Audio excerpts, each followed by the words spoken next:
Hey everybody, welcome to Off the Lot. I'm Ken Kavatoff. And I'm Anthony F. And we're here to take a deep dive into the world of independent filmmaking and really get into the nuts and bolts of how to make movies on your terms. With the Hollywood landscape changing so quickly, now is the time to become your own gatekeeper. And with this podcast, we'll explore exactly what that looks like. So be sure to like, follow, or subscribe. And if you like something you hear, share it with your friends. Let's dive in. Anthony, last time we talked, you were just about to start production on a vertical series.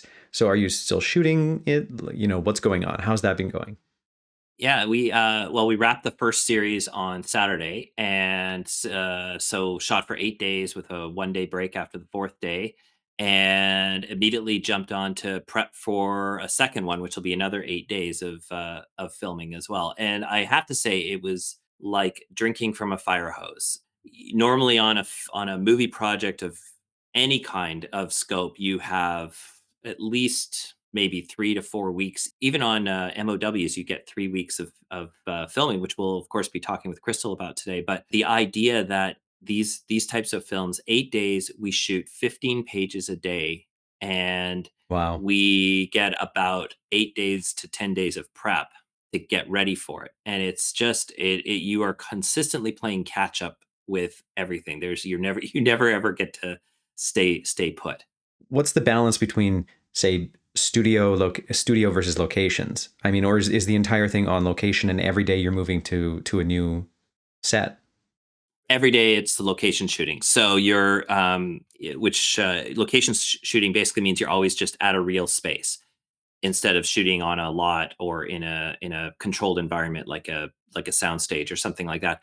And what we we don't do any location moves in the middle of the day. We always do ours at the end of the night.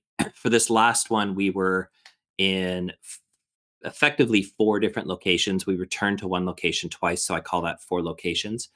And we had so there were a couple of days where we were 1 day in and out, and then 2 days at a location and so on. When you have 2 days at a location, it's a lot easier because the end of your day after the first day is always a lot easier on Yeah, the you get to team. walk away.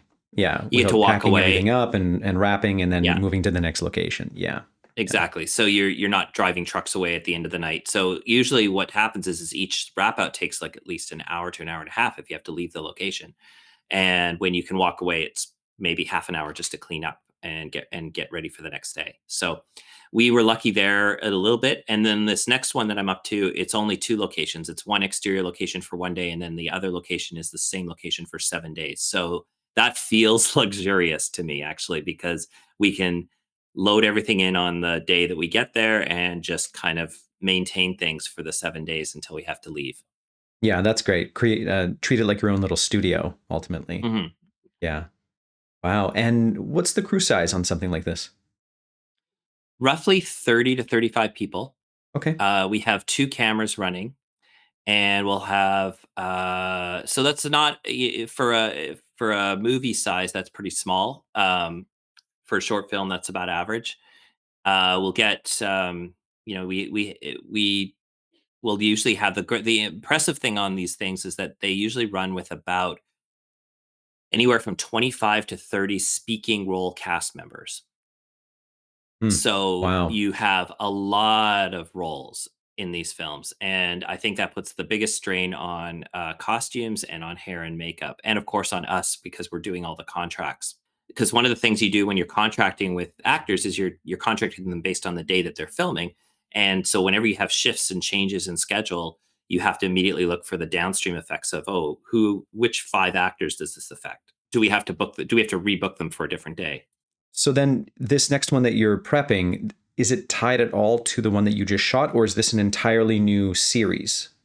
It's an entirely new series. So each of these is roughly between 40 and 60 episodes, each of about 1 to 3 minutes long. So this is a totally different story, totally different characters, totally different actors.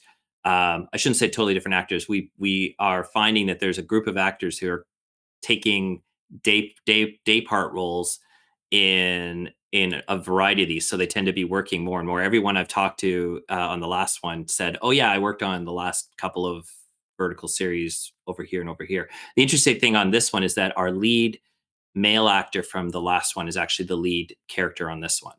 So Oh, the okay. same actor. So we do have one actor coming over who's been a lead on both of them. Yeah. Yeah. Wow. Well, best of luck with the next one and probably many more after that. That's really interesting. Yeah, we'll see. It's an interesting new format. I think lots to explore. It's so funny because you remember the discussion maybe 5 years ago with Quibi and Apple coming out with that with Quibi, and Yeah. everybody thought this looked ridiculous. And of course, Quibi never really took off. But this is that in 5 years later, and now it's becoming quite popular as a medium and an interesting way, I think, for emerging filmmakers to develop series and develop properties because it is a television series. I mean, it's a 1 to 3 minute episode, but it is run that way. Like you're thinking that way all the time of like, how does each episode roll into the next one, roll into the next one? Because the idea here is you're watching it on your phone and you're watching it in tiny increments. You're watching episodes at, whatever you have time, 5 minutes here, 5 minutes there. Quibi, when it was released, it was the worst possible time for that platform to come out because of the pandemic, right? The whole idea with Quibi was like you can watch a 10-minute episode while you're waiting in line or waiting at the dentist's Yeah. office or something like that, and then all of a sudden no one was waiting anywhere because of the pandemic and everyone was at home, so people were just watching their TVs. Yeah, we needed you know? Tiger King instead of this because we Yeah. needed 12 hours of binge watching as opposed to 1 hour of binge watching. Yeah, but now that life is, back to normal, so to speak, this makes sense that it's a medium Mhm. that's taken off. And in Vancouver, it's really like there's not much else going on series wise until Yeah. the Hallmarks start picking up again. It's a really still a very slow time. So this is a good way to get some work and build your portfolio. So this week we're doing something a little bit different. We're diving into the world of Hallmark movies. And I'll admit, it's not necessarily the first thing that comes to mind when you think of indie filmmaking, but Hallmark produces dozens and dozens of movies each year. They employ thousands of crew members around the world, and there's no denying their massive global popularity, especially around Christmas time. However, what most people don't realize is that at their core, Hallmark movies are produced just like indie films. They have tight schedules, lean budgets, and a fast paced production process. Yeah, and this week we sat down with Yan-Kay Crystal Lowe, who is a very talented actor turned director who's made the leap beyond behind the camera with Hallmark's heartfelt, character-driven storytelling. And you may recognize Crystal from quite a few of her acting roles, probably most famously in Signed, Sealed, Delivered, and Primeval New World. But today she's here to share her filmmaking journey and what it takes to direct for Hallmark. So, if you've ever wondered about what it takes to pull off a rom com, murder mystery, or a feel good Christmas movie in a matter of weeks, this episode is full of great advice that applies not just to TV movies, but independent films everywhere. So, without further ado, here's our chat with Yan-Kay Crystal Lowe. Let's go all the way back. Let's talk about how you got into film in the first place. So, clearly you are a super talented actor and you've transitioned into directing while still acting. I've always wanted to act since I was about 5. It was either be a judge or be an actor. But I knew the second I stepped on a stage that I was like, oh, I'm supposed to be here. This is what I'm supposed to do. And then I got super lucky, and I've worked, all of my since I started at 15. I've always worked. Knock on any kind of wood I can find. Um, but I also get bored easily. And for you guys, I've known you guys for a long time, so you probably have seen that with me. And I love to learn. Like I'm obsessed with understanding what's going on. So I started working for casting as a reader, and that was really interesting because I was like, oh, what's the casting process like? Like I need to understand how that works. And then after working in casting, I was like, I wonder if I could produce because I bought a restaurant and I owned that for 3 years. And while I had the restaurant, in order to get the restaurant, I brought in half the funding. So I went and applied for grants. I had to write a business plan. I have a high school education. So I Googled business plan and like taught myself how to write a business plan. It was like, I guess I'm just going to have to do this. And then went and found funding. And when I got the restaurant, which was like a 90% failure rate, and we kept it for 3 years and sold it, I realized during that time that I was like, wait, if I can do this in a business that I don't necessarily love, why couldn't I do this in film, which I love? I can work 15-hour days in movies without breaking a sweat because I'm happy. So that's when I started producing. I'm producing shorts. And I was like, okay, well, I'll just apply for grants and I'll just do whatever I can. And I paired up with Agam Darshi, who's another Vancouver filmmaker. I produced her first short film. That was we did a short, and that was such a great learning experience, like such a great learning experience. I had so many people come out. We rented the Stanley Theater. I had like 80 extras one day. It was really crazy how much the community rallied. And then I got asked to direct a short. And I was like, okay.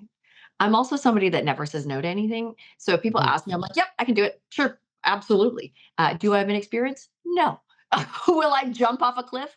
Yes, I will totally do that. And then I'll figure it out on the way. So then I directed my first short. And again, I remember my DP calling me and saying, do you have a shot list? And I was like, "Ugh, obviously, I have a shot list. Like, what's a shot list? Like, I didn't even know what a shot list was. So I literally Googled shot list.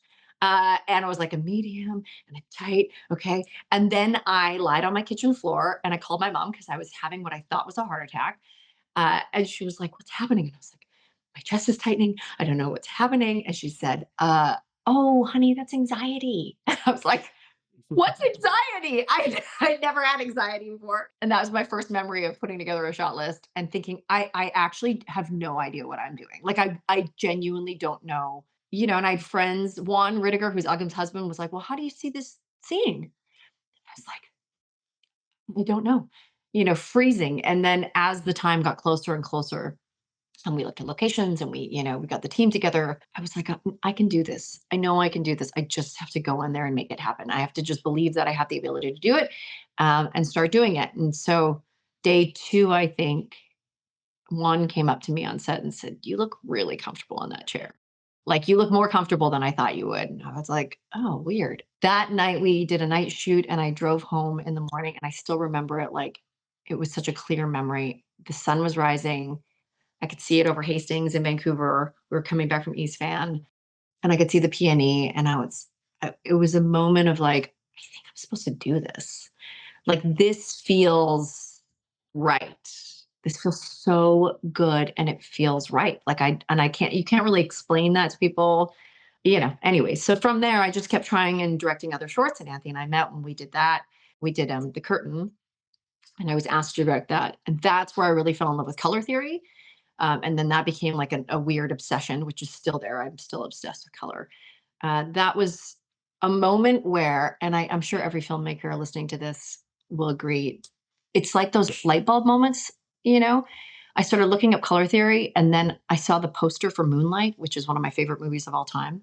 I was like, oh my oh my God, they used color theory. There it is. This whole movie thematically is about a man dealing with masculine and feminine. What does that feel like to grow up in a ghetto and have to try and figure that out? And it's on the poster. It's like blue and pink. And then I went and watched back the movie and was like, they popped it in different areas so that we would feel something when we were watching those moments. And he's in a different headspace. It was just so beautifully executed and subtly executed. That's when I started realizing how much I was obsessed with making movies and what it meant to make movies, and exploring writing and themes. But I always feel like a student, and I always feel like, do I know what I'm doing? I would say only in the last little while, I'm like, oh, there's my voice. And I think for every filmmaker writing, sometimes you don't know what your voice is. And everyone goes, well, what are you trying to say? Which is super annoying. And you're like, I don't know. I don't know what I'm trying to say, until you look back at your body of work and you're like, oh, I actually do think I know what my vision is and what I'm trying to say.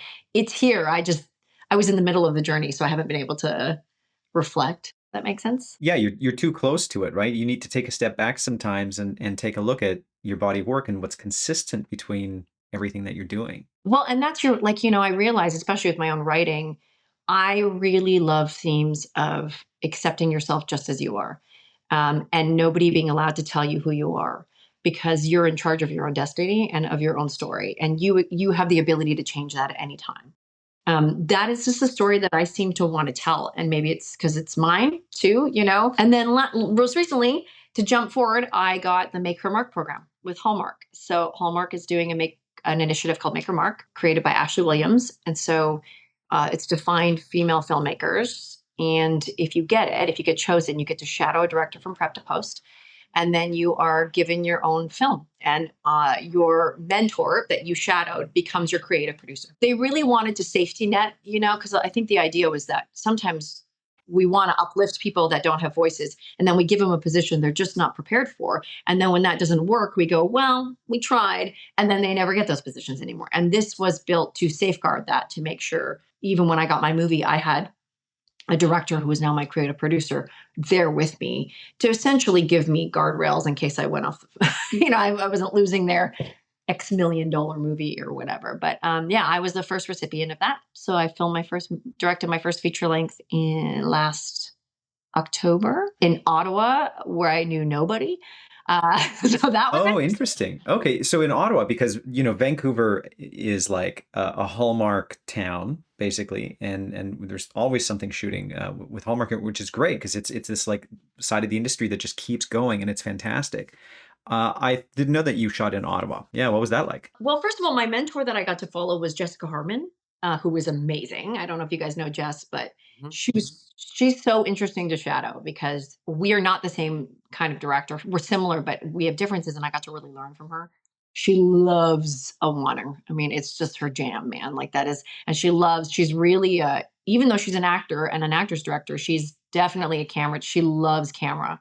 She loves movement. So watching that was really fun to watch her storytell with the camera, and try to deepen visually what we do on Hallmark to try to, enhance it a little and give it a little more push and grit just in a slight way. When I got the call to say you're going to Ottawa, I was like, what? I don't know anybody in Ottawa. I literally know everybody in Vancouver.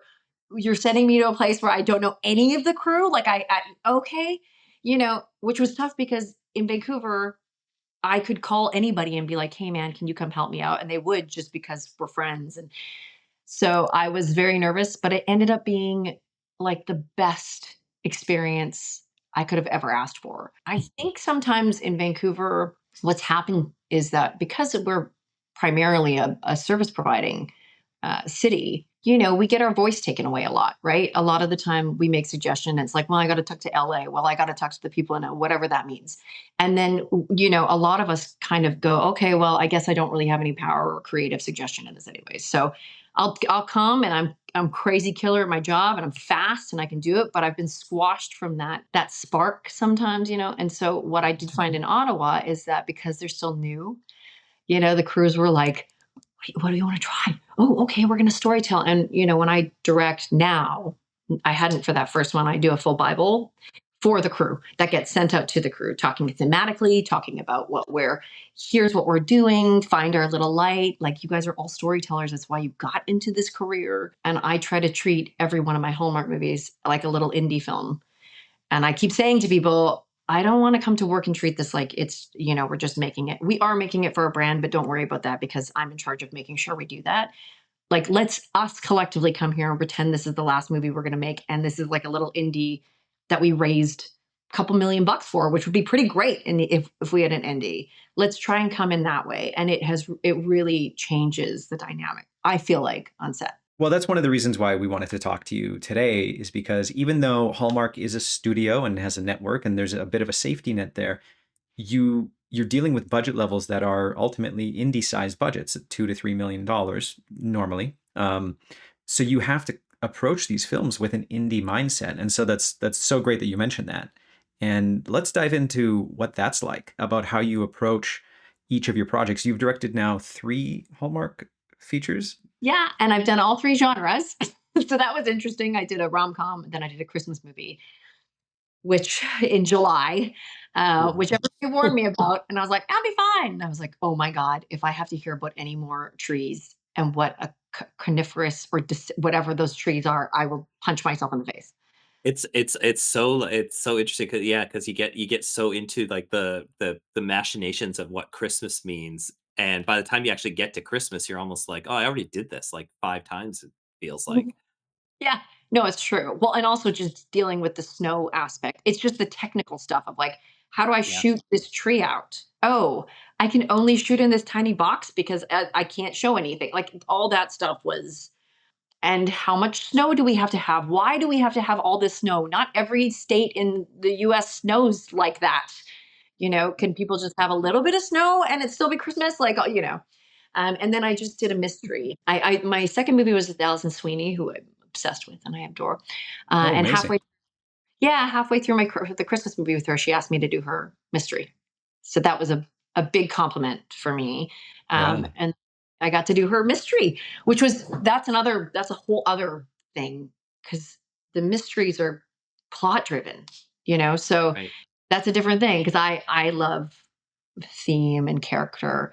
And so to come at it from like, oh, right, but I still have to get the dog that ate the mouse that ate the cat, because if I don't get that, none of this ties in. Okay. So I had to come at it from a different angle, which was interesting. Yeah, that's such an important point. I mean, because of the genre, you have to shoot it a different way and look at the different pieces that you have to get. Way more insert shots with a mystery like that, right? Points of view. Where with a rom-com, you're letting the actors act, and you're probably taking a little step back and then going in for the close-ups, right? Like, Well, and with the mystery too, because I don't normally watch that genre. Like, that's my genre is rom com. I love a good. I'm obsessed with romantic comedies in real life. Like, that's all I like to watch. I love comedies. That's my jam. So with the mystery, I started just watching Hitchcock a lot, and I was like, how do I move in a way that feels threatening and then feels like I can pull back, and how do I keep this alive? The other thing for me is I love Steadicam. Like, I'm obsessed. I don't like things to if I'm shooting something stagnant, then there has to be a reason I'm doing it. And sometimes that reason is, hey, we have 5 people in this scene, so I have to make them sit. But that rips my soul apart. Like, I would rather, and especially with a mystery, like, I need to feel the urgency when we're doing this, because I have to build something. Even with a cozy mystery, even for Hallmark, even, we still want to build that anticipation for them to be like, oh, I solved the mystery. And so I found that was a new thing I had to learn on this, while still adding romance in there, because I got some romance stuff. Ali specifically gave me the romance stuff, which I was like, thank you. So what for you are sort of the key elements to crafting that sort of engaging, heartfelt story? With Hallmark and these rom-coms, and any rom-com, to be honest, at the core, it's always about the human connection, right? So, like, it's really finding out what are the faults of my main characters, and what is their journey, and how do they help each other overcome. So, for example, with Shifting Gears, when I was dissecting it, I was like, okay, this is about 2 different people going on their journey. I can't have 2 characters that are the same. They both have to be different, and they both have to be going through something else that, and then they can uplift each other. So I kind of leaned into my female lead being introspective, quiet. She was really thoughtful, and she knew exactly who she was. She was her dad's. She worked at a garage with her dad. She's always wanted to do that. And so then I go, if I'm going to do that with the female lead, then the male lead in here shouldn't be that. He should be extroverted. The reason why they fell in love was because he would, push her to go outside herself, and she would ground him, but he doesn't know who he is. And so now internally, his struggle is that I don't actually know who I am. And I'm pretending to be something that I'm not, and I don't want to be that. And we've all seen that scene where he has to tell his dad in every one of these movies, I don't want to run the family business. You have to take a step back and go, that's actually a huge deal, and the stakes would be super high. And that happens to people all the time. We get suckered into, not suckered, but we really want to please our parents. And what does that look like? Half of us spend our life going to university to do whatever we think will make them feel good. So if we deepen that and we take away this idea of, oh, we always see this, then this is a really big moment. And allowing my actors, especially on Hallmark, which I talk to them about this all the time, guys, we can deepen this work. Like, we have the ability now to do that. The doors are opening for us to still let our audience feel joy and love while going to real emotion, and figuring that out. And it's working. My Christmas movie is about a divorced couple. It's their first year being separated, and they have a son, and they don't know how to tell him that they're separated for Christmas. So they're lying to one of the parents, and it's a movie about that. And when I first got that script, I was like, oh my God, how am I going to do this? Because originally the script started with these 2 people being already separated. So how do I get my audience to cheer for a couple that's separated? He's an alcoholic, and she spent all their money on their house. Oh, wow. I know, right? Like, wow, I got it. Hallmark stepping it up. That's That's They crazy. did, that's and Well, we had a lot of meetings and talks about that too, because I was like, I don't need to show, we don't even need to say he's an alcoholic. All I need to do is have him working somewhere where he picks up a drink and he looks at it for just a little bit too long and then he puts it down and then he walks away. Guess what? Everybody knows what that is, except for kids. Kids can watch a show and not know, but every adult watching this gets it. He had an issue. They talk about losing his license. We do talk about these things without nailing it on the head. But for me, I was like, if I'm going to try to get the audience to love them and root for them to get back together, because why would I do that? I have to show them in love in the beginning. So Allie let me write our opening, and I shot the opening like Christmas cards. You know when you pose for Christmas cards? So the entire opening is like a sequence of them when they were teenagers. They go to like a photo booth and they pose, and then the next one is them getting engaged at Christmas, and the next one is them having a baby. And the next one is everything's good, and then that last one, he comes in late, disheveled. She's waiting, and we see, okay, but now we watched them fall in love in the first place, right? So Yeah. now we understand that there was a place that we could be with them, and we're rooting for them throughout this movie. The key thing is finding these real human moments and ways to connect with the audience in a way that they are going to get, and then they're going to root for your couple. That for me was really important. And finding people like Allie was like, okay, what do you want to do? Let's shoot it. How do you want to shoot it? Where do you want to shoot it? What do you want to do? Like that, having somebody open to that is pretty incredible. Okay, so Yeah. a question about the production side of things then, because so you acted in a lot of these films with Signed, Seal, Delivered, correct? Like you were a regular in that, and for a long time. So you knew how the machine worked, so to speak, before you stepped in to make Hallmark and then directed your first feature length. How much prep time do you get? How many production days do you get? What is post like? Let's start at the beginning of that, because I don't personally know, and I think a lot of people would love to know. 3 weeks of prep, 3 weeks of shoot, and I get 3 days to edit. What? Done. Yes. Yeah. No big deal. Shooting in 3 weeks seems crazy, and it is, but if I have the right crews, I can do it. It's just coming in there super prepped and knowing what you want and being clear and knowing what you don't want. I was kind of surprised because when I worked with Allie, she goes, "I never get this many takes. Like I've never had as many takes as when I work with you." Like, what? I don't really know why, but I do think that because of I'm able to work with actors in the way that I'm able to work with actors, not just from being an actor, from teaching acting, the shorthand is so quick, right? Like I can go in there and be like, nah, that's weird, do this, and they get it. They know exactly what I'm asking them to do, so that does eliminate the time. But Mhm. yeah, we shoot 12-hour days. And then our editor is my editor on these last 2 movies is amazing. And so he edits, he's assembling as we go. And I call him every day at lunch and say, hey, what am I missing? What do I need? Do you see everything? Here's what I'm trying to achieve. This is how I kind of see it assembled. Um, on the mystery, it was easy because him and I are starting to speak the same language now. So, he knows what I hate and what I don't hate, and he's helping me put it together. So I do my director's cut in 3 days, sometimes maybe four.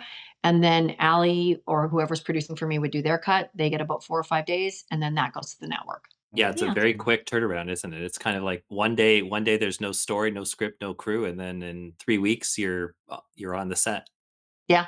Yeah. No, it's pretty amazing. I'm lucky because Allie is so open. So, a lot of times with her producer's cut, she'll have me sit on it and she's like, come, she wants me to be there. And I'll tell you, the other thing is I also asked her, I said, look, I will come in and sit on your cut, but I won't say a word. I will shut up. I've handed the gauntlet over. I know my place, but I really want to learn what you like and what you don't like. So when we continue to work together, it's easier for me, you know. When I get on set, I'm like, no, I know Allie hates that. Or, so I can learn your style as well as you can learn mine. And that's created such a beautiful working relationship with the two of us because we trust each other. It's really about finding somebody you can trust and has your back, right? Mhm. And they know what they're doing. You said that Allie was really happy that you had given her so many extra takes. Aside from just being really prepared, how are you setting up the set environment? Because of course, a lot of it is based around getting coverage and getting all the shooting whatever. I guess in a 15-day shoot, you're shooting 8 to 10 pages in a day, right? So how are you setting that environment up on set so that you can afford this kind of time? Is it a matter of just fewer setups, or I honestly don't know why I'm able to do it. I can't even put a reason around it except that I have to give my actors a certain amount of time. Like, that just has to happen. Now, I will say my DP on those last two movies, so fast. He's really quick and he's simple in his lighting, but it's good. It's Dave Peltier is my DP. And we drive each other crazy and we love each. We're like the two Muppets, those two old men and the Muppets that just sit and bicker all day. That's me and Dave, just yelling at each other. He's smart though. He always shoots towards a window, which I've learned from Dave. I'm like, okay, we only have a certain amount of time. We got to go fast, and we have to make this beautiful. Crystal, I'm in an area. Why can't I shoot towards the window? It doesn't. There's certain, there's things that matter in the story, and there's things that doesn't. All I always have to tell myself, and this is when I was acting, I realized this. All that matters is what ends up in that editing room. We can argue and bicker about this stuff for a million hours. It's wasting time because I'm going to shoot myself if I'm in that room and I'm like, why didn't I just shoot this stupid thing? Like, why didn't I just get that extra insert? Also, let my actors play, right? Like once they've done that one take, and I would suggest to every director, let the actor do a take for them first. Always. Give them their take. Let them get it out of their body, and it's probably going to be something that you'll use. And then let them play in there, right? Like let them figure it out. And I always do I swear when I say it, but I always do an F it take, which is once I know I've got it, then I'm like, okay, this one's for you. Do whatever you want, just try something. And they'll always surprise you.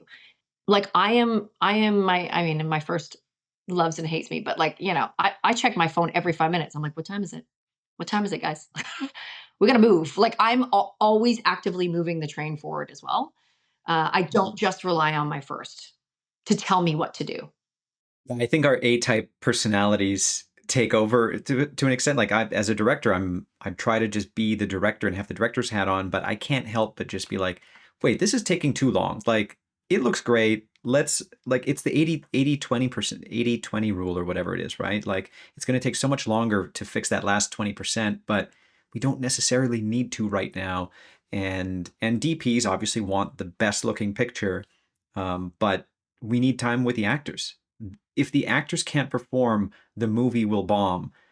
I'm sorry, but like no one's going to be like, that key light is just a little too hot. Yeah. And I think that's important when you're breaking down your script too. Sometimes I'll break it down and go, this is an A scene, B scene, C scene. This is a C scene, guys. This will probably maybe get cut. It's not as important of a scene. Let's just shoot it and make it beautiful. But it's not, I would rather not have him walk through the grocery store as perfect as it needs to be and give my actor who's got this huge, massive scene coming up that's going to, bring in my audience time. Give them 10 more minutes. We can shoot this quick, put it on, or if I'm going to put it on sticks, then put it on sticks, but like, let's do something really cool with it where we stay back and whatever. It's if you understand what that is and you keep on top of things, I think, no offense to you guys, but being a mother, because I have a 2-year-old and I have a 9-year-old. And guys, I have to get out the door. Like I am in charge of 8 people before I leave the door, and so you have to and you have to do it in a loving way. Just like, I love you so much. Hurry up, move. Like, I've got to push you out this thing. So it's a skill that has translated really, really well when I'm on set because I love the people that come on my set and I give a really warm environment, I think, to everybody. But it's also like hey, I love you. Need to hurry the fuck up. Like, let's move. Like, go. I love that. Yeah. Yeah. It's More important. mothers should be directors, frankly. I think that there is it was funny because when I shadowed Jess Harmon, it was before she had her baby. And she was so cute. She called me the day before and said, hey, make sure you lay your clothes out and I want you to sleep in for your alarm, which was so sweet. But part of me was giggling because I was like, Jess, I have 2 kids. Like one of them is a 2-year-old, right? Like it takes me 25 minutes to get 3 people out the door. Like right now I'm just taking care of myself. Like that is the easiest. Don't worry about that. I'm good. So it has prepared me to walk onto a space and nurture people while actively getting them to move.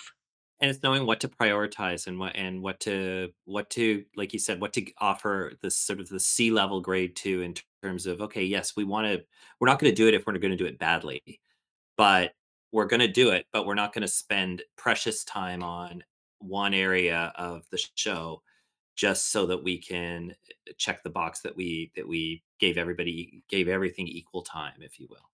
Well, and I think that's the thing is you have to look at the script and understand. And that's why when I break down a script, I always come from theme. Like thematically, what am I doing here? Right. And if the theme of the story is growth, then I can look objectively at scenes and go, this doesn't really fully move the story forward. This is a expositional moment, or this is something where I just have to push a little bit, but it it's not interconnected to what I'm really doing, which is trying to reach people through an understanding of storytelling, which is a deeper thing. And that helps my directing because it not everything feels so precious. You can really separate yourself to look at what matters to you. And that's hard for, Dave will be annoyed that I said this, but Dave and I got into it once because we were talking about, he could not understand the logic of what I was doing. And I was like, I get it, Dave, I get it, Dave, but like, if nobody's watching the story, the overall story for that piece of logic that's bothering you. And if they are, I have not done my job because this is my leads come to Jesus moment. So all they should be caring about is that. And so it's you as a director knowing and being able to go to bat for that. Like in that moment, I did question. I was like, oh, should I? And then I'm like, no, no, because I know what the story is. And nobody cares about that part. I know that. And if they do, I'm not doing my job. So then I better focus on what really matters and where my protagonist journey is. And I think writing is a crucial a point that most directors should either have done or should be doing because it really helps when you're writing your own stuff and when you're reading other people's writing to know what matters to you in the story you're telling. And are you writing these movies? These ones I am not. Allie actually writes them, which is pretty amazing. Oh, wow. I write on my own, and I've written pilots, and I am in class whenever I'm not working. So I've just looked at signing back up to a screenwriting class now. I'm going to go back to Groundlings and just get my butt kicked every time I go up there. I just get it's so hard, but I like to put myself in any uncomfortable position I can put myself in. And especially if I suck at something or not good, even though it's horrible in the moment, it usually means I'm going to grow from it. So I do that so that I can narrow and hone in on my directing as well. It sounds like when you say you suck at something, it's almost like that's your go-to charge forward moment. Like you're like, I suck at this. I better figure this I'm out. gonna do it. Yeah. Yeah. Somebody called me a fear chaser, which I was like, what? They're like, it's a high for you because you get scared. And then you're like, I can do it. I'm going to try and do it. And that is kind of true. Yeah, and I really like what you said too about, I mean, coming at it from theme as a director, that's so important. And then also logic, right? Like at a certain point, logic is the enemy of emotion. And what you're really doing as a director is just making sure that these emotional beats land because that's what the audience cares about. Like you said, if they're worried about certain continuity errors or certain pieces of the logic that may not be important, it doesn't matter, If Yeah. and Spielberg has said this multiple times, right? And this guy is, well, the most successful filmmaker ever. If he's doing it, it probably works. What's interesting is most movies have some kind of logic flaw in them. And the ones you remember, the ones that we remember the most, if you really dissected them down, there's almost always and sometimes it's more major than just minor. It's a major problem in the logic of the story, but the emotional resonance of the way it's been told has made everybody just gloss over, yeah, that's okay. We're just happy to be here with these people. Yeah, they don't care because you left a movie feeling something. You didn't Right. leave them going, unless you're like, the three of us, which we might be like, well, let's break that down because it's fun for us to Sure. break things. But the average person watching it feels when they leave. That's why what we do is so important. And I know it sounds cheesy, but it's true. Storytelling has survived all of time. Cavemen used it to tell people to watch out for things. We desperately need it more than ever to feel empathy for people that we don't understand or to feel seen. And I think that's for me. I always tell my actors this, but I think this in general. do this job for a higher purpose. Like, I know there's a kid in a basement somewhere that doesn't feel seen and that doesn't feel loved and feels really alone. And I know that I'm going to make something and they're going to see it. And maybe just for a second, they feel seen. Maybe for a second, they're like, you know what? I'm okay. And there's other people out there like me. And I can, escape whatever I'm feeling in this moment. And this is just a tiny bubble because I'm watching a story unfold. Whenever I feel depressed or like, oh God, I'm never going to work again, that's what drives me, right? Is I'm like, no, it's not just for me. It's for somebody else who's going to feel what I felt when I watched. I still remember Star Trek: The Next Generation.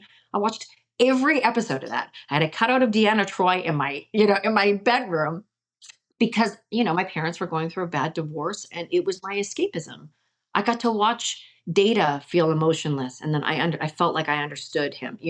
I got to feel these things when I watched these characters. I don't remember every episode, but I do remember how they made me feel, which was seen and heard. I think that's more important than anything. And if you keep that in mind when you're dissecting your films and how do I want to move this forward, it'll just come up organically, Well, and that's why theme is so important. And even when you take a really specific story about something that has nothing to do with your life or your lived experience, but you find the universal themes in that because, like, we're all human, and to a certain extent, we all experience the same types of roller coaster of emotion. So if you can take that and translate it to a broad audience, what that does is it allows us to empathize with people, a person that we never ever would have encountered or known about. And that's what film is amazing for, is just creating empathy and allowing you to tap into empathy for other people and other places, in the world.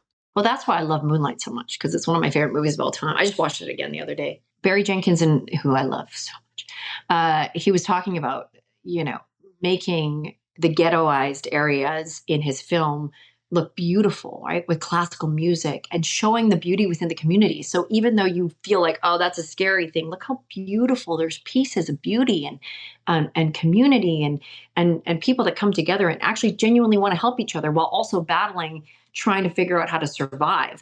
That's a human feeling that it resonates with all of us. So when he put that on screen, I was like, oh, this is so amazing. This is what I want to do. I want to find ways to humanize every experience and to let us have a sneak peek into other people's lives so we can relate and grow from that. Big pipe dreams. Those are these are the things I think about, you guys. That's a good. I think that's a fantastic, because as a director, I mean, you're focused on what do you want the audience to feel at the end of this movie, and sounds like that's almost always your North Star in planning out how this movie is going to come about, whether it's a Christmas movie or a rom com or a murder mystery. The same the same end result applies. The audience, you want the audience leaving or turning off the TV afterwards, going, this is, I felt something, and it sounds like that's what you're focused on. It is. I mean, to be honest, as I continue making films, because I'll always make my own no matter what, I would rather people hated my work or loved it than felt indifferent. What I don't want is people being like, meh. I'm like, I don't care if you hate it. Art is meant to invoke emotion. So if you hate it, that's okay, but at least you felt something. It made you feel alive for a second. And it's been interesting being in Hallmark because I am so integrated in that brand anyways, and I understand them, that it's been a really nice place for me to play because I can push, in a way that will never overstep. I get it. I know what we're doing. Our whole network is to push joy and hope and give people escapism when they desperately need it. They need a place to feel like they can just sit. I just did a Hallmark convention, and on the way there, I got recognized. It was very bougie for me. I felt so fancy. This woman came up and said, my dad and I don't really talk, but we watch Hallmark movies together. You know what I mean? Like Yeah, that matters. Your that dad and you matters. don't talk, but you sit together and you watch these movies because he thinks you like them. You think he likes them. And you guys sit in silence, but you watch these movies. And that is a shared life experience that I was fortunate enough to be a part of. And now you're thanking me for that. And I don't know why you're thanking me because like I get paid to be a part of your life. How amazing for me. So every movie I get, I just want to be grateful. And then I want to figure out how I can affect other people in a positive way. And how do you bring that to your set? Because of course that's that kind of energy. You know what you're looking for, and you've got maybe communicated that with your DP and your actors. But obviously, you've got a crew of 30 people around you. What's your style in terms of running your set with your keys and heads? Communication, communication, communication, being very clear. That's why I do a Bible now. The Bible has, I mean, I didn't do one with Hannah only because that's a franchise. That was also interesting because I got to go and do it. That's already been going. And I was like, Mm. oh, I don't create this world. I just get to do somebody else already created it. So, but with the Christmas movie, that was a standalone. And the way I designed that was it's because it's a family kind of movie with multiple families. I thought, okay, what kind of Christmas tree would this family have versus what kind of Christmas tree this family would have, right? So Mm. in my mind, that's how I create it. Like some people's Christmas trees are filled with popcorn string and all these different things that have nothing, they don't match. That's how mine look. Other people are like, it better be color coded and you better have the right color, and that says a lot about those people. So when when I put the Bible together, that's all in there, right? So my whole crew can see that and go, oh, we're in the McCalls. The McCalls is fast paced and moving and loving. And okay, we all know what we're doing. The communication is crucial. Respecting everybody's positions and understanding that everybody has a job to do, crucial. Remembering that just because this is my movie, if I didn't have all these people, I don't have a movie. Okay. Like without them, I don't have a movie. And I give this speech before I start every film, because I really believe this. If you open the face of a clock, right, it takes all these tiny, tiny moving little pieces to make that clock work. That is what a film set is. Without every single one of those tiny little pieces, this clock doesn't work. I need them and they need me, right? So I'm here to help them. I'm here to give them a sandbox. Here's what I want the film to look like. This is what it's going to be. You go bring me your best ideas within this sandbox. And sometimes I'm going to take them and sometimes I'm going to not, but I'm open to hearing everything you can give me as long as it's within this frame. That's in prep. Once we go into production, now it's all hands on deck, and I need all of you to feel seen and loved. And then we got to move, man. And I also just allow space for people to just be human. I have people cry on set. You can cry. You gotta finish crying and then go back and do your job. And I'll give you a hug. If you're having a hard day, that's okay. It's totally okay for people to come up and have a moment, as long as that moment doesn't take over everything. We take a deep breath, figure it out, and then we get back and do our job. Like that, I think creating a space for people like that is a better work environment. People are gonna want to come and work for you. I also play a lot of music. I play a lot of Whitney Houston, and I make you dance with me, but in your own space. Even if it's in your head. Even if it's here, we just dance. Like I was laughing because in Ottawa, I was like blaring it everywhere. They were like, "Oh my God, no more Whitney Houston." And I was like, "I love it." All you can do in the heightened moments is laugh and then figure it out. So if your crew knows that, like, yeah, shit is hitting the fan right now. It is. Okay. Laugh about it. And then what's the solution? Let's move on. What we cannot do is sit and dwell in it. Right. Like you can have a moment, feel your thing, and then we got to move on. And I think everybody on my sets knows that's how I am. Hopefully affects how they are too. Yeah, it sounds like a place that would attract people to work even when even when they're not. They go, oh, it's a Crystal Lowe film. I want to be a part of that. I hope so. I've gotten so many wonderful, that when crews are calling me, asking me to come back, I always take that as a good sign. Because I have been on so many sets where I was like, why are we all yelling? There's a fine line, right? Between sometimes I want to yell too, where I'm like, guys, we got to move. Like, what is happening? But there's a sternness to moving things forward. And then there's just somebody who can't control their own emotions. So they're having a hissy fit and then taking it out on every department around them. I also don't see the point in blaming. I don't know what the point of that is. To be honest, when a problem arrives, I don't really care whose fault this was in this moment. What I want to know is what are we going to do to fix it? And then we can go back and assess. And if that's the first time that person made a problem, hey, that happens. If it's the fourth time, we're going to have a sit down conversation because maybe this isn't the right department for you, but that's how the conversation is going to go. It's not going to be yelling at somebody and it's going to say, you sure you want to do this? Because maybe this isn't the right thing for you.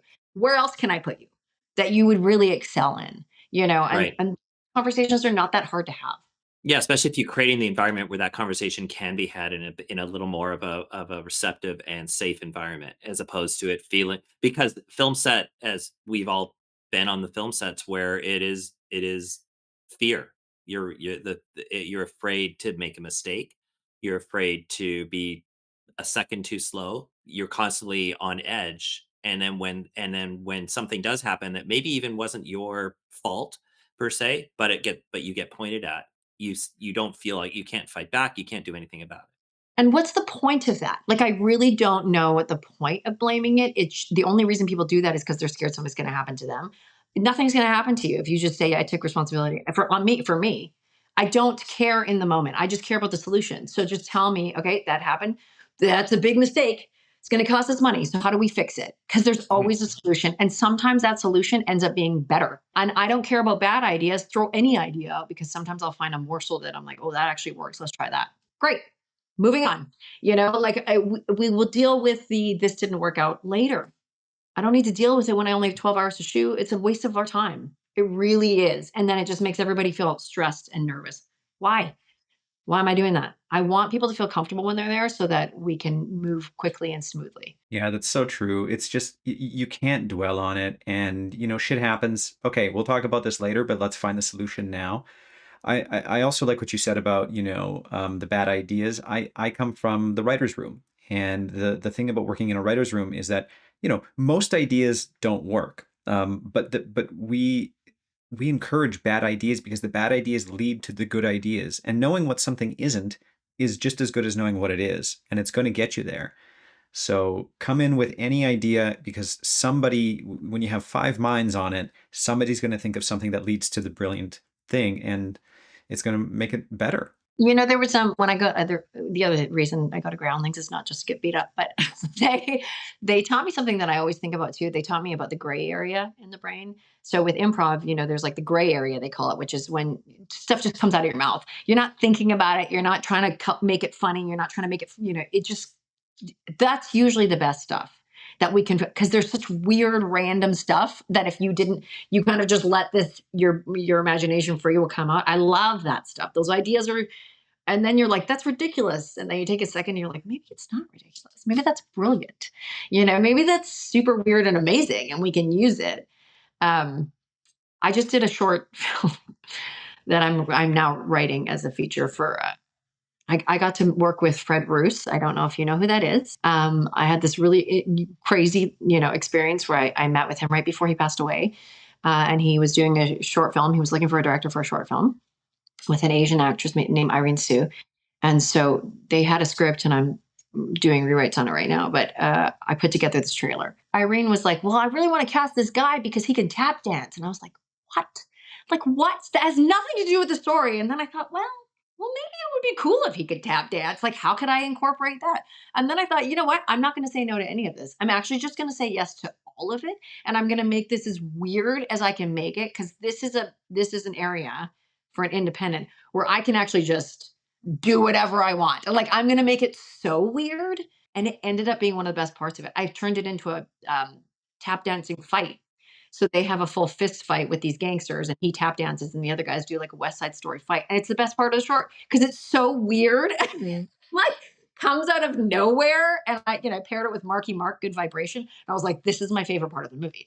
Like that's the stuff that you want.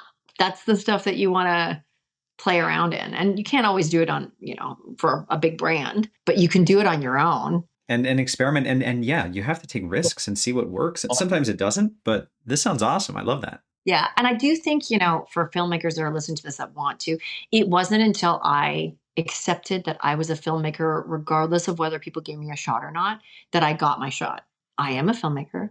That's what I do. And if that's what I do, then I need to be making films. And then I went out and raised money and did another short and, you know, and then got it from that. But like now my long-term goal 10 years or whatever, is to show run. So I just said this, I had like a meeting with myself where I was like, if that's what you want to do, you need to be writing and you need to be running a room. And even if that's just one person.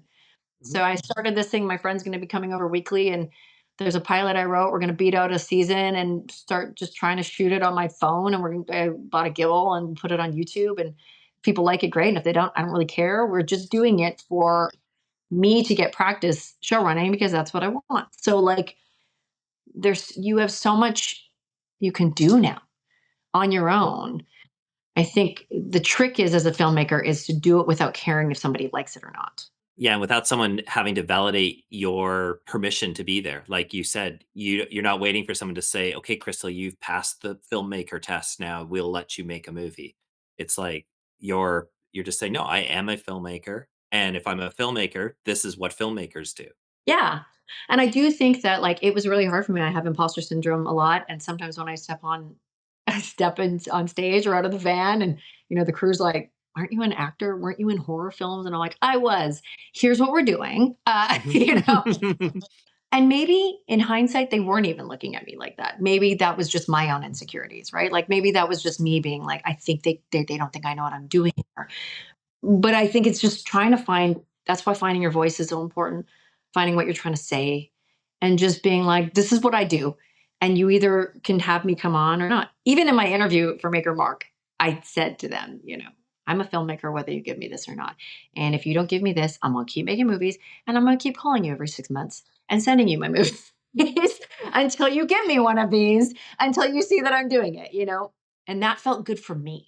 I love that. Yeah, don't ask for permission. Go and do it yourself. And that's what this podcast is about. That's what Anthony and I are always talking about to each other. So yeah, this has been so great. So you're, as far as what's next, you want to get into writing, show running is the goal. Yeah, I mean that's the dare to dream, right? It's funny because I had a big meeting with all the execs at Hallmark, and I of course know Randy Pope, who's been with Hallmark for years and years, and he sat at the end of the table, and I said, so eventually I want to show run, and I look over, and he's like, oh, for the love of God, I said, but not yet. I know I'm working my. Yeah, he knows that there's going to be a whole bunch of phone calls about this in the future. Just started. Could you just calm down? I was like, I know. I'm just saying, I'm putting it out there for like in the next little while. I'll be working quietly on my own until I'm ready to come to that. But I also think that it's really good for you to put out there what you want eventually, and then just keep practicing. Like Ken, I'm so jealous you're in a writing room. I want to be in a writer's room. I want to sit there with people and be like, what should we do? I was lucky enough with Signed Sealed when Martha Williamson, who did Touched by an Angel for a decade, she sat us down in the beginning and basically broke down the season for us like you would have in the room. And I was the only cast member that was like, oh my God, I got all the Sutton. The Sutton has like these little notepads. I got every one of them. I still have them. I wrote every single thing she had on there. I was like scribbling it down because I was like, oh my God, this is like a free writing class from a full-time showrunner. And we were talking about theme and where our characters and how they were molding. And I was like, okay. And the cast was like, what are you doing? And I was like, no, how are you guys not wanting this information? How do you not want to know how the pudding is made? Don't you want to know so you could do it yourself? That's so smart. Yeah. Well, clearly it's working for you and it's gotten you to an amazing place. And as we're nearing the end here, so before we wrap up, we usually ask everybody, what's one piece of advice that you can give to an indie filmmaker that's just starting out or even early in their career? Look around at the people around you. We all want to reach up and have some magical person from up above at the very top level pull us up and make us something. Great. Hopefully that happens. We can wait for the phone to ring all day. But in the meantime, look around at the other people around you that want to do it too and band with them and start doing it and do it. And actually, when you first start, try to suck. Like try not to be good, try to bomb, do everything bad, and then laugh at bombing and then get used to not doing it so well that you don't care about doing it well anymore and come up with the people that are around you. That's your community. And for actors, that's like people that read with you for no money and they just come over to your house. For filmmakers, it's like, yeah, the guy who's maybe not the best DP right now, but he shows up every single time ready to try with you. And he's like, let me see if I can move this. Or that camera op. And she's like, I desperately just want to try. Can I try this? Let her try. Have, table reads at your house and get a script and then be like, okay, let's block it.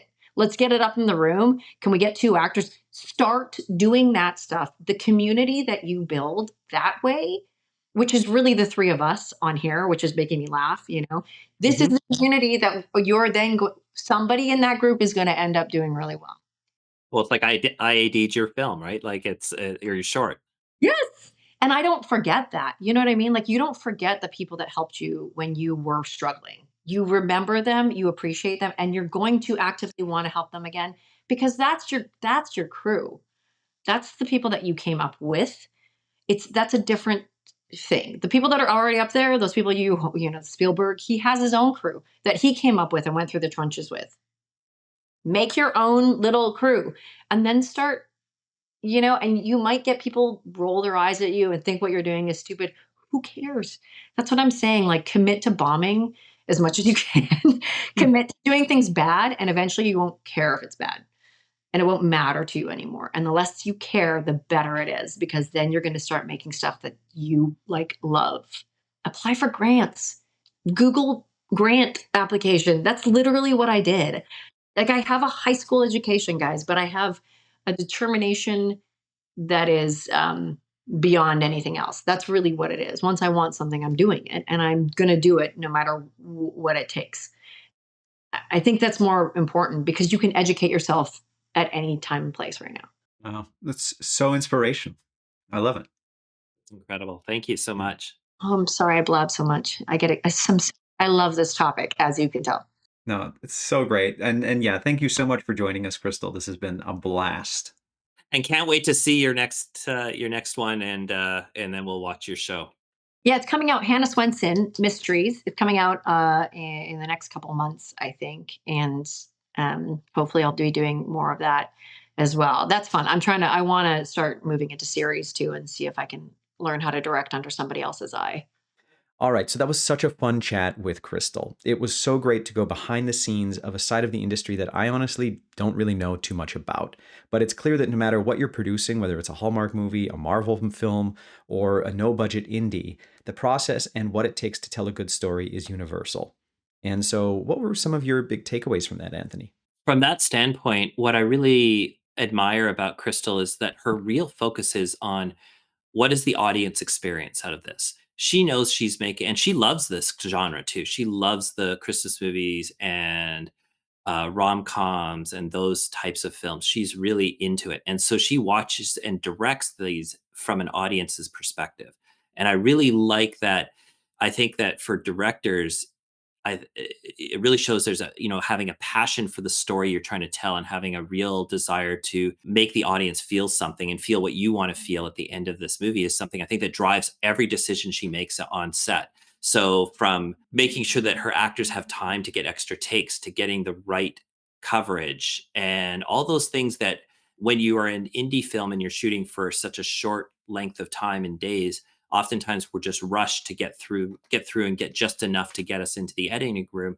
She's making sure that her art team, her camera team, her locations and everything are geared towards giving her the time and the space to allow the story to really be told properly. So I really admire her and I admire her approach on that regard. And it seems like she gets a really good response from the crew and the cast in that because they all seem to really gravitate towards that type. They want to make a good story. It's always funny. We talk about, the romantic comedy genre as being something that it has a very limited audience, but it actually has a very large audience, and its audience has an expectation, and she's trying to deliver that. So I would say that overall, that was my number one pick, and I just loved her tenacity, and she just doesn't take no for an answer. That's a great feeling. What did you think?